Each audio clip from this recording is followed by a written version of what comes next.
نوید صاحب کچھ لوگوں کا حج جیسے اسی سے میں کنیکٹ کر دیتی ہوں ادھورا رہ جاتا ہے، تو کیا ان کی جو ہے مقبول ہوتا ہے حج، ان کا قبول ہوگا جو آدھا رہ جاتا ہے یا طبیعت خراب ہو جاتی ہے؟ ہم اکثر سنتے ہیں طبیعت خراب ہو گئی ڈیورنگ حج کے ڈیز میں. دیکھیے دو تین طرح کی چیزیں آپ نے دیکھا ہوگا کہ لوگ انہی ایام حج میں انتقال کر جاتے ہیں. حالت احرام میں پچھلے سال بھی گرمی کی وجہ سے ہوا.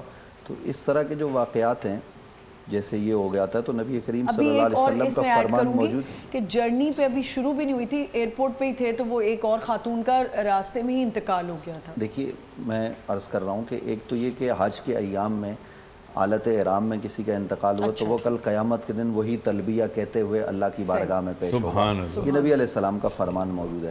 باقی کسی کا ایئرپورٹ پہ انتقال ہو گیا یا کسی کا وہاں جا کے ایئرپورٹ پہ ہو گیا یا عمرہ کر کے وہ اپنے ہوٹل میں گیا وہاں انتقال ہو گیا تو چونکہ وہ زمانہ اس نے نہیں پایا حج کا، اس پر فرض تو تھا تو لہٰذا وہ فرض ہی ساقط ہو گیا. تو یہ تو مسئلہ شرعی ہو گیا.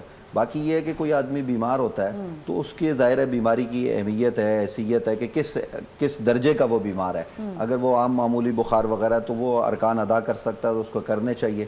لیکن جو حضرت نے جیسے بیان کیا ٹانگ ٹوٹ گئی تو وہ پھر ظاہر ہے کہ اس کا وہ فرض رہ گیا، وہ آئندہ سال اگر اس کی استطاعت ہے تو وہ ادا کرے.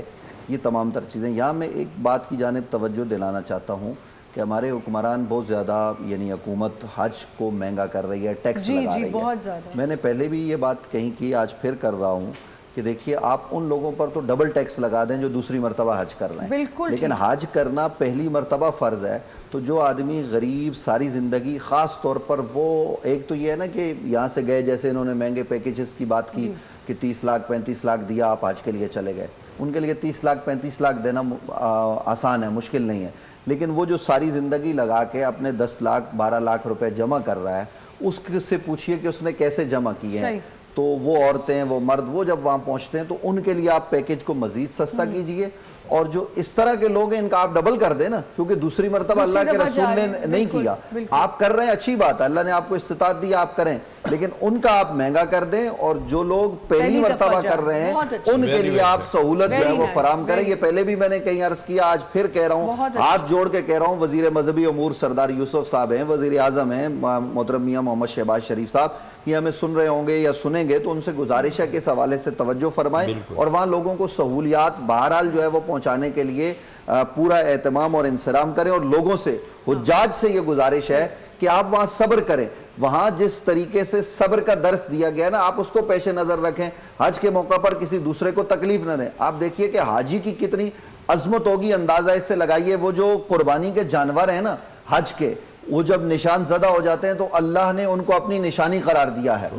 وہ اللہ کی نشانیاں ہیں. وہ اونٹ ہے، وہ گائے ہے، جب تک اس پہ نشان نہیں لگا تھا اس کا وہ حکم نہیں تھا. جب نشان لگ گیا یعنی تعین ہو گیا کہ یہ قربانی کی جائے گی حج کے دنوں میں تو اس کی عظمت وراء الورا ہو جاتی ہے.